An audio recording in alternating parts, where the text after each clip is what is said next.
بسم اللہ الرحمن الرحیم۔ سامعین کرام، السلام علیکم ورحمۃ اللہ وبرکاتہ۔ آج کی اس ویڈیو میں ہم حضرت امام بخاری رحمۃ اللہ علیہ کا ایک واقعہ سنائیں گے۔ امام بخاری رحمۃ اللہ علیہ حدیث کے مشہور و معروف امام گزرے ہیں۔ آپ کی جمع کی ہوئی حدیثوں کا مقام بہت بلند ہے۔ آپ کی ترتیب دی ہوئی حدیثوں کی کتاب صحیح بخاری کے متعلق مشہور قول ہے کہ اللہ کی کتاب یعنی قرآن مجید کے بعد سب سے زیادہ سچی کتاب بخاری شریف ہے۔ آپ نے جو حدیث سنی اسے خوب جانچا اور پرکھا، اور جب پورا اطمینان ہو گیا تو اسے اپنی کتاب میں جگہ دی۔ امام صاحب نے احادیث جمع کرنے میں انتھک محنت برداشت کی، دور دور تک کا سفر کیا اور کسی طرح کے دنیاوی نفع نقصان کی پرواہ نہیں کی۔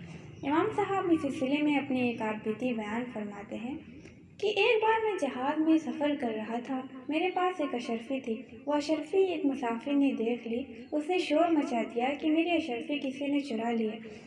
اس کے شور مچانے پر میں بہت پریشان ہوا۔ مجھے پریشانی یہ ہوئی کہ اگر تلاشی لی گئی تو اشرفی میرے پاس نکلے گی۔ وہ بے ایمان شخص اشرفی کی پہچان بھی بتا رہا تھا۔ میں نے دل میں کہا کہ شخص ہے تو جھوٹا اور اشرفی کے لالچ میں شور مچا رہا ہے، لیکن دوسرے لوگ شناخت کر کے اشرفی اسی کی بتائیں گے اور مجھے جھوٹا سمجھیں گے، پھر میری جمع کی ہوئی حدیثوں کی طرف سے بدگمان ہو جائیں گے، لوگ مجھے چور سمجھیں گے، تو میری جمع کی ہوئی حدیثوں کا درجہ ہی کیا رہے گا۔ میں نے حدیثوں کی محبت میں اشرفی کی پرواہ نہیں کی اور اشرفی چپکے سے سمندر میں ڈال دی، جبکہ میرے پاس اس اشرفی کے سوا اور کچھ خرچ کرنے کو نہیں تھا۔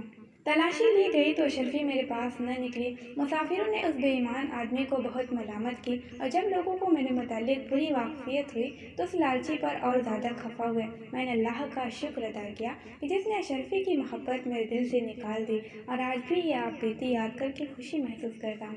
سب تعریف اللہ کے لیے۔